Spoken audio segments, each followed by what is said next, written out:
महानूर ड्रामे की अगली किस्त में आप देखेंगे कि जैन और महानूर दोनों अपनी अपनी जगह मोहब्बत की आग में झुलस रहे हैं और महविश इस सच्चाई के बाद जैन से बदला लेने के लिए शादी करना चाहती है कि इसने मुझ पर उस महानूर को तरजीह दी।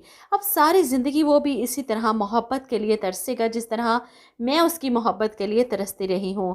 तो ड्रामा इंटरेस्टिंग हो चुका है क्योंकि जैन की मोहब्बत का इल्म अलीसे को भी हो चुका है। अपने भाई को इस तरह दुख और तकलीफ में देखकर अलीसी आखिरकार महानूर से बात करने इसके पास जाती है। भाई तुमसे बेइंतहा मोहब्बत करते हैं, तुम भी अपनी मोहब्बत को तस्लीम कर लो। अलीसी की बात सुनकर महानूर तड़प जाती है, तुम ऐसा कह भी कैसे सकती हो, मैं वहाँ से आने के बाद जैन से सारे राब्ते ख़त्म कर चुकी हूँ।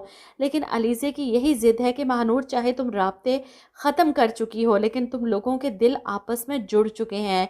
तुम्हारे चेहरे और आंखों में मैं भाई के लिए मोहब्बत देख सकती हूँ, इसलिए तुम मुझसे झूठ नहीं बोल सकती, ना ही कुछ छुपा सकती हो। अगर चाहो तो भाई को इस अजियत से निकाल भी सकती हो इनका साथ देकर।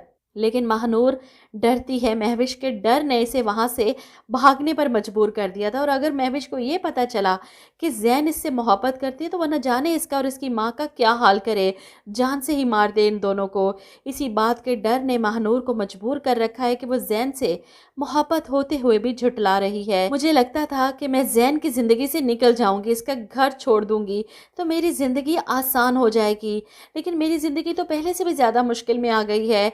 इधर जैन अपनी माँ के कहने पर महविश से मिलने इसके घर जाता है ताकि इसे शॉपिंग पर ले जा सके क्योंकि महविश को बरी की चीज़ें पसंद नहीं आई।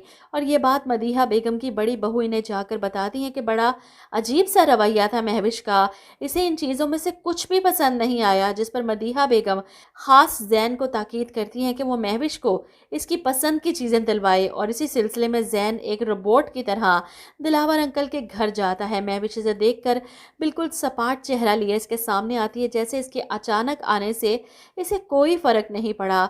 जैन की खामोशी और उतरा चेहरा महविश को और भी ज़्यादा गुस्सा दिला देता है। वो सोचती है कि जैन तुम्हारे दिल में कौन है मुझे कोई परवाह नहीं, लेकिन तुम्हारी ज़िंदगी में होगी तो सिर्फ महविश। वो भी फैसला कर चुकी है कि जैन को इस सब के किए की सज़ा ज़रूर देगी। वहीं दिलावर साहब मुनीज़ा से बात करते हैं कि महानूर मुझे बहुत प्यारी बच्ची लगती है, बिल्कुल अपनी बेटी महविश की तरह। मैं चाहता हूँ कि महविश की शादी में महानूर और उसकी माँ को भी इनवाइट किया जाए। इनकी बात सुनकर मुनीज़ा तंज करती हैं, किसी पराये को अपना कह देने से वो अपना नहीं बन जाता। इन्हें शदीद चिढ़ है महानूर से।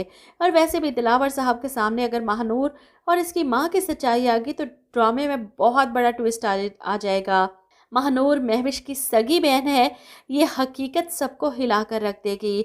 इधर महविश जो पहले ही प्लान कर चुकी थी और मुझे पता था ये हरकत वो करेगी कि अपना कसूर अपनी सौतेली माँ के सर पर डालेगी, इसलिए मदीहा बेगम जब इससे पूछती हैं कि तुम्हें चीज़ें पसंद नहीं आई, बेटा इतने प्यार से मैंने तुम्हारे लिए सब खरीदा था और जैन के साथ शॉपिंग पर जाने से भी इनकार कर दिया, अगर तुम्हें वो शादी का जोड़ा भी पसंद नहीं और तुम अपनी मर्जी से कुछ पहनना चाहती हो तो नो प्रॉब्लम। जिस पर महविश मासूम बनते हुए कहती है कि नहीं आंटी, मुझे वो जोड़ा बहुत पसंद आया था, इनफैक्ट मैं आपकी भेजी हुई सारी चीज़ें भी पसंद कर चुकी थी, लेकिन मुनीज़ा आंटी ने इन सारी चीज़ों में इतना नुक्स निकाला कि मेरा भी दिल चढ़ गया। मैं तो वही जोड़ा पहनना चाहती थी अपनी शादी पर, लेकिन सच बात तो ये है इन्होंने मुझे कभी अपना समझा ही नहीं।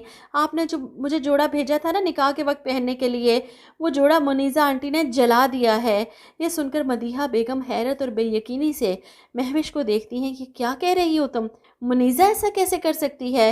लेकिन महविश जिस तरह रोते हुए बता रही थी इसकी बात पर मदीहा बेगम को फ़ौरन यकीन आ जाएगा और वो बाहर जाकर मुनीज़ा पर गुस्सा करेंगी, ये तुमने ठीक नहीं किया मुनीज़ा, मुझे तुमसे इस तरह के सौतेलेपन की उम्मीद नहीं थी। वो जोड़ा मेरे लिए बहुत कीमती था और तुमने वो जला दिया। मुनीज़ा परेशान, लेकिन मदीहा भी मेरी बात तो सुने, वो जोड़ा मैंने नहीं बल्कि। लेकिन मदीहा बेगम इन्हें चुप करवा देती हैं, मैं कुछ नहीं सुनना चाहती, तुमने मुझे बहुत मायूस किया है मुनीज़ा, बहुत अफसोस हुआ मुझे ये सब सुनकर।